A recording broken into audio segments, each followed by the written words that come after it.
গুপ্ত শিবির কথাটা যে তারা বলে এটার উত্তরটা আপনাকে আমি দিই।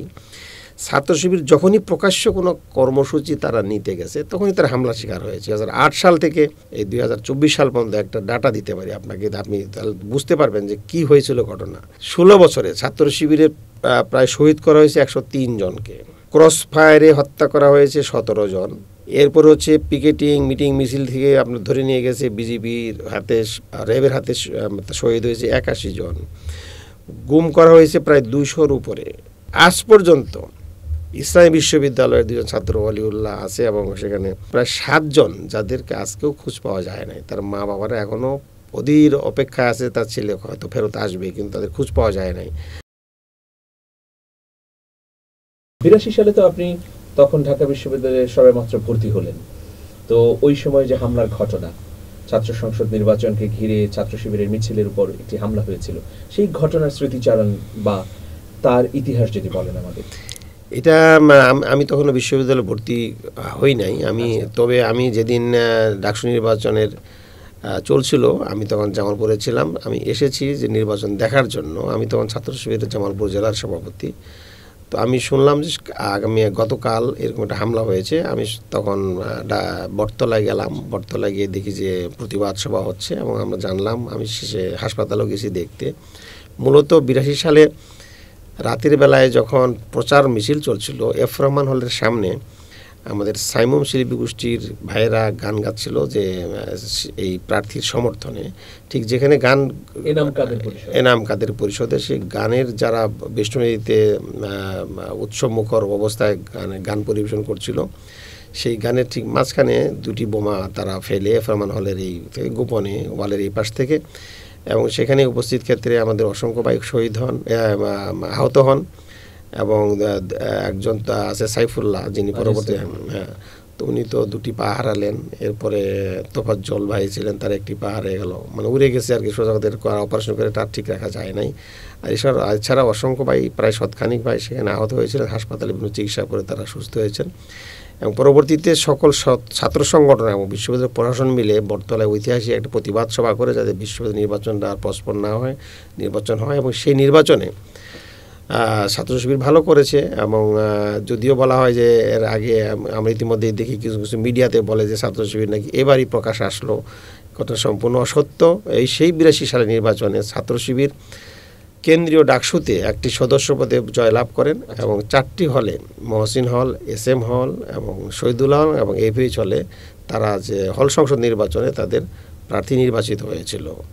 এবং এর পরবর্তীতে যাদের নির্বাচন হয় নাই, এবং আমার সময় আমি নির্বাচন করি তখন আমরা ভোট পেয়েছি, ভালো ভোট, কিন্তু আমাদের কোনো প্রার্থী বিজয়ী হয় নাই। আচ্ছা, অনেক ধন্যবাদ আপনাকে। আমি যে বিষয়টি নিয়ে আসতে চাই যে গুপ্ত রাজনীতি, মানে এটা নিয়ে ব্যাপক চর্চা হচ্ছে বিভিন্ন প্রতিষ্ঠানে, যেমন জাহাঙ্গীরনগর বিশ্ববিদ্যালয় বা ঢাকা বিশ্ববিদ্যালয়েও গত 16 বছর ছাত্র শিবির নানা কারণেই আসলে প্রকাশ্যে কাজ করতে পারেনি।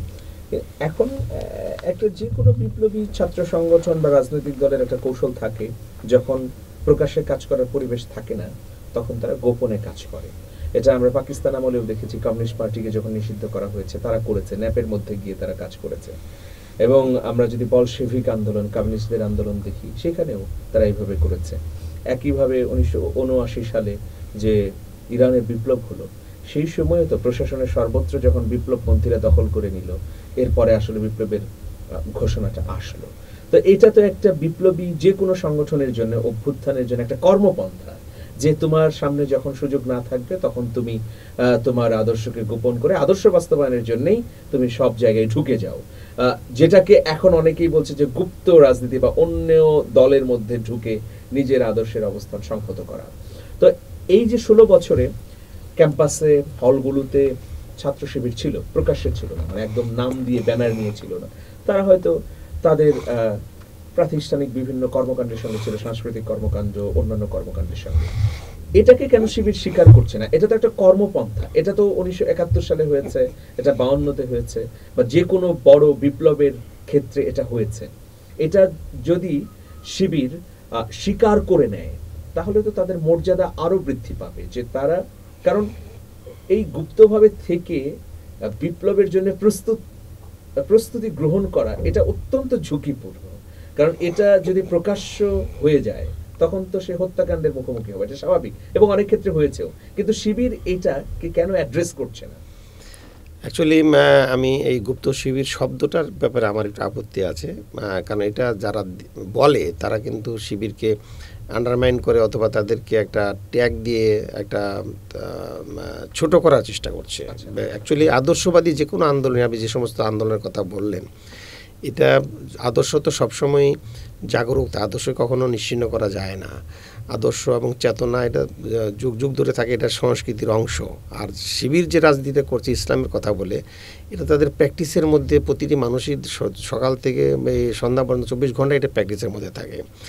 এবং আপনি জানবেন যে শিবিরের যে কর্মসূচি এবং কর্মপদ্ধতি যেটা বলা আছে, তাতে কিন্তু রাজনৈতিক ময়দানে যদি তারা কোনো তৎপরতা নাও করে, তাহলেও তাদের অনেকগুলো কাজ করতে হয়। যেমন তাদের নামাজ পড়তে হয়, তাদের কিছু সোশ্যাল ওয়ার্ক কাছে করতে হয়, তাদের চাঁদা দিতে হয়, তাদের স্টাডি সার্কেলে বসতে হয়, তাদেরকে বই পড়ে তাদের রিপোর্ট জানাতে হয়, যেগুলো তাদের চরিত্র গঠনের জন্য মৌলিক। একটা ছাত্র যদি তাদের চরিত্র গঠন এবং তাদের মূল্যবোধকে সংরক্ষণ করতে না পারে, তাহলে আগামী দিনের জাতির ভবিষ্যৎ তারা কিভাবে তৈরি করবে, এবং এরাই হচ্ছে আগামী দিনের নেতৃত্বে আসবে। এটা হচ্ছে ছাত্র শিবিরের মূল কথা, তার গঠনতন্ত্রে স্পষ্টভাবে লেখা আছে। এবং রাজনৈতিক তৎপরতা হচ্ছে এদের কাছে গৌণ, কেন এরা রাজনীতি শিখবে, রাজনীতি তো করার জায়গা ছাত্র সংগঠনদের নয়। শিক্ষা প্রতিষ্ঠান তারা রাজনীতি করতে পারে না, যেটা লেজুরভিত্তিক রাজনীতির ক্ষেত্রে এখন যেটা প্রমাণিত হচ্ছে, সমস্ত ছাত্রছাত্রী একত্রিত হয়ে গেছে, আমরা দলীয় লেজুরভিত্তিক রাজনীতি চাই না। ছাত্র শিবির কিন্তু এখানে খুবই পারফেক্ট একটা ভূমিকা নিয়েছে, তাদের গণতন্ত্রে বলা আছে দলীয় কোনো লেজুর ভিত্তিক রাজনীতিক বা বিশ্ববিদ্যালয় শিবির চায় না। এই জন্যই চায় না যে এখানে যদি কোনো, এই যে আপনি দেখেন এতগুলো দিন হয়ে গেল আমাদের ডাকসু নির্বাচন, আমাদের স্বাধীনতার পরে 54 বছর, মাত্র 7টা নির্বাচন কেন হলো? এটা হয়েছে মূলত রাজনৈতিক দলগুলো চায় নাই। যারাই ক্ষমতায় গিয়েছে তারাই রাজনৈতিক দলগুলো ডাকসু নির্বাচন হয় না, যে এখানে ছাত্র নেতৃত্ব যদি তৈরি হয়ে যায় তাহলে তাদের হয়তো অসুবিধা হবে, অথবা ছাত্রকে তারা ব্যবহার করতে চেয়েছে, পয়সা দিয়ে তাদেরকে দুর্বল করে রাখা হয়েছে যাতে লিডারশিপ তৈরি না হয়। এই সমস্যাগুলোকে অ্যাড্রেস করার জন্য ছাত্র শিবির কিন্তু একটা চমৎকার কথা বলে যে এই ছাত্র অবস্থায় তোমাদেরকে চরিত্র গঠন করতে হবে, তোমাদের শিক্ষা জ্ঞান গবেষণায় উজ্জীবিত হতে হবে, এখানে লিডারশিপকে তৈরি করতে হবে। এটা ছাত্র শিবিরের মূল কাজ। এই কাজ করতে গেলে তো রাজনীতি মিটিং মিছিল করতে হয় না। এবং যখনই ছাত্র শিবির প্রকাশ্যে গেছে, আপনি নিশ্চয়ই সাক্ষী আছেন, যেহেতু আপনি রাজশাহীর মাঝে ছাত্র, দেখবেন যে একটা নবীনবরণ প্রোগ্রাম করতে গিয়েছিল রাজশাহী বিশ্ববিদ্যালয়ে। সেই নবীনবরণ প্রোগ্রাম যাতে ছাত্র শিবির করতে না পারে, সেখানে ইটের উপরে মাথা রেখে থেতলিয়ে 4 জনকে তারা মেরে ফেললো স্পটে। এই ধরনের কাজ যখন ছাত্র শিবির করতে যায়, তখন ছাত্র শিবির চিন্তা করলো যে আমাদের যে কাজ, মূলত কাজ হচ্ছে আমাদের ছাত্রদের নৈতিক চরিত্র গঠন, তাদেরকে শিক্ষিত করা। যেহেতু প্রচলিত শিক্ষা ব্যবস্থায় মূল্যবোধ সম্পর্কে জানার কোনো সুযোগ নাই, তাদের নৈতিকতা এবং উন্নত প্রশিক্ষণ দিয়ে ভালো মানুষ হিসেবে গড়ে তোলার কোনো সুযোগ নাই। এই জন্য শিবির একটা স্লোগান হচ্ছে মানুষ গড়ার জন্য, আমরা মানুষ গড়তে চাই। মানুষকে যদি মানুষ হিসেবে গড়ে তোলা না যায়, তাহলে তো সে ভবিষ্যতে এই নেতৃত্ব অচল, সে দুর্নীতিপরায়ণ হবে, সে তো মানুষকে স্বার্থবাজ হবে, সে সমাজে কোনো কাজে আসবে না। এই কাজটি মূলত শিবিরের। এবং এই কাজ করতে গিয়ে দেখা যাচ্ছে যে প্রকাশ্য কাজ করার চেয়ে তাদের ছোট ছোট করে গ্রুপ গোপনে বলবো না, এটা গ্রুপ ভিত্তিক কাজ আছে যেগুলো দৃশ্যমান হয় না। যেহেতু আমি ঢাকা বিশ্ববিদ্যালয়ে প্রায় 8 বছর ছিলাম, এরকম হয়েছে যে আমরা হলে আমাদের রুমে প্রোগ্রাম করছি, আমাদের হিসাব নিচ্ছি যে কতগুলো কোরআন পড়লো, কে কীভাবে দাওয়াতি কাজ করলো, কয়জনের কাছে ইসলাম দাওয়াত প্রচার করলো। হঠাৎ করে দেখা গেল ছাত্র সংগ্রাম পরিষদের নামে একদল ছেলে, জসিমউদ্দিন হলে সেই ঘটনা আমার মনে আছে, তা হঠাৎ করে ঢুকে গেল, হ্যাঁ তোমরা কী করছো এখানে, তোমরা তো মানুষ মারার পরিকল্পনা করছো, তোমরা গুপ্ত অবস্থায় আছো। এটা অনেক আগের ঘটনা। এই কথাগুলো তারা বলছে এই জন্য যে এখানে ছাত্র শিবিরের কাজগুলো হচ্ছে আভ্যন্তরীণ, 1-to-1 ছোট ছোট প্রোগ্রাম। স্টাডি সাইকেলে তো আর সম্মেলন হয় না, সম্মেলনটা দৃশ্যমান হয়। এই বিষয়গুলো ছিল মূলত ছাত্র শিবিরের কর্মসূচির সাথে দৃশ্যমান। অন্যান্য ছাত্র সংগঠন যেভাবে সম্মেলন করে জানান দেয়, কর্মী সম্মেলন হচ্ছে, হল সম্মেলন হচ্ছে, যে এই ধরনের প্যাটার্নে কর্মসূচি ছাত্র শিবির কম, যেহেতু তাদের মূল কথা। আর আপনার কথা আমি আসি এখন, সেটা হচ্ছে যে গুপ্ত শিবির কথাটা যে তারা বলে, এটার উত্তরটা আপনাকে আমি দিই। ছাত্র শিবির যখনই প্রকাশ্য কোনো কর্মসূচি তারা নিতে গেছে, তখনই তারা হামলা শিকার হয়েছে। এবং এই পর্যন্ত সব রেকর্ড আমার কাছে এই মুহূর্তে নাই, শুধু আপনাকে আমি এই স্বৈরাচার বিরোধী আন্দোলন হাসিনাকালীন সময়, আপনার 2008 সাল থেকে এই 2024 সাল পর্যন্ত একটা ডাটা দিতে পারি আপনাকে, আপনি তাহলে বুঝতে পারবেন যে কি হয়েছিল ঘটনা। এই 16 বছরে ছাত্র শিবিরের প্রায় শহীদ করা হয়েছে 103 জনকে, ক্রস ফায়ারে হত্যা করা হয়েছে 17 জন। আমি ডাটা দিচ্ছি একবারে অ্যাকুরেট। এরপর হচ্ছে পিকেটিং মিটিং মিছিল থেকে আপনার ধরে নিয়ে গেছে বিজিবির হাতে এবং র্যাবের হাতে শহীদ হয়েছে 81 জন। গুম করা হয়েছে প্রায় 200-র উপরে। এই গুমের মধ্যে যেহেতু আমাদের সংবিধানে 24 ঘন্টার বেশি থানায় রাখার বা পুলিশের কোনো হেফাজতে রাখার সুযোগ নাই, কিন্তু দেখা গেছে 1 মাস 2 মাস 3 মাস পরেও তাকে বের করে দেওয়া হয়েছে। কিন্তু আজ পর্যন্ত ইসলামী বিশ্ববিদ্যালয়ের 2 জন ছাত্র ওয়ালিউল্লাহ আছে এবং সেখানে ওর সাথে আরও একজন, এই মিলে প্রায় 7 জন যাদেরকে আজকেও খোঁজ পাওয়া যায় নাই। তার মা বাবারা এখনও অধীর অপেক্ষায় আছে তার ছেলে হয়তো ফেরত আসবে, কিন্তু তাদের খোঁজ পাওয়া যায় নাই। আয়নাগরে তো ছিলই। এই সমস্ত বিষয়গুলো মিলে আমি বলবো যে এই গুপ্ত শিবিরের কথাটা হঠাৎ করে ডাকসু নির্বাচনে উত্থাপন করেছে তারাই, যে তোমাদের তো প্রকাশ্যে দেখি না, তোমরা হঠাৎ করে কোত্থেকে আসলে।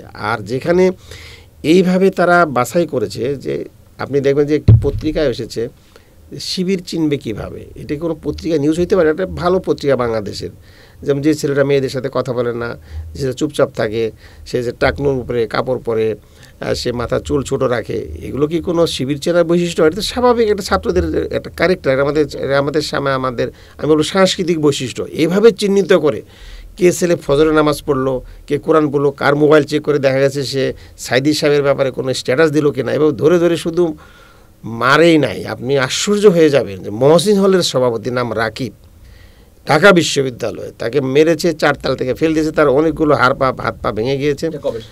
এটা হচ্ছে আপনার এই মহসিন সভাপতির সঙ্গে 2016 বা 17 সময় ঘটনা হবে, আমি এক্স্যাক্টলি আমার মনে নাই। ফেলে দিয়েছে, তাকে বলা হয়েছে, আমি তখন পিপাসার তখন পানি দাও, তাকে বোতলের মধ্যে পেশাব করে পেশাব খাইতে দিয়েছে এবং তাকে পরবর্তীতে প্রবোস্টের কাছে হস্তান্তর করেছে, প্রবোস্ট তাকে থানায় দিয়ে দিয়েছে। এরকম একটা না, জসিমউদ্দিন একই ঘটনা করছে, মুজিব হল একই ঘটনা। প্রশাসন এবং ছাত্রলীগ মিলে এই ধরনের যদি শিবিরকে শুধু ট্যাগ দেওয়া তো দূরের কথা, ট্যাগ দেওয়া তো একটা ভিন্ন কথা, কিন্তু ধরে নিয়ে পুলিশ অপরাধ দেওয়া, নামাজ পড়তে গেলে ধরে নিয়ে আসা, কোরআন রাখা যাবে না, এর মধ্যে কি কৌশল অবলম্বন করলে এই নিজেদের ছাত্রত্ব বজায় রাখা যাবে, পরীক্ষা দেওয়া যাবে এবং তার রাজনীতিও করা যাবে।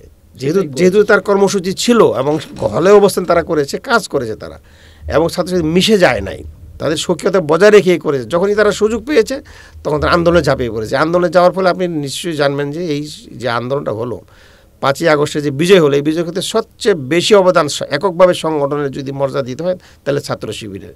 এবং কী করে এর সম্ভব হলো, এটা টেকনিক, যেটা আপনি আগে বলেছেন, ইরানের বিপ্লব কথা বলেন, ফ্রান্সের রিভলিউশনের কথা বলেছেন, এবং বিভিন্ন জায়গায় যে মুভমেন্টগুলো হয়েছে এগুলো গুপ্ত অবস্থায়, এটা হচ্ছে ট্যাগ, বরং কৌশল অবলম্বন করছে, জাস্টিফাইড ওয়ার্ড, এটা হচ্ছে সত্যিকার ওয়ার্ড হচ্ছে তারা কৌশল অবলম্বন করেছিল, হলে ছিল, এবং তারা এমনভাবে ছিল যেন শিবির ধরতে না পারে, কিন্তু তারা যেন ছাত্রদের দাবি দেওয়ার পক্ষে কথা বলে।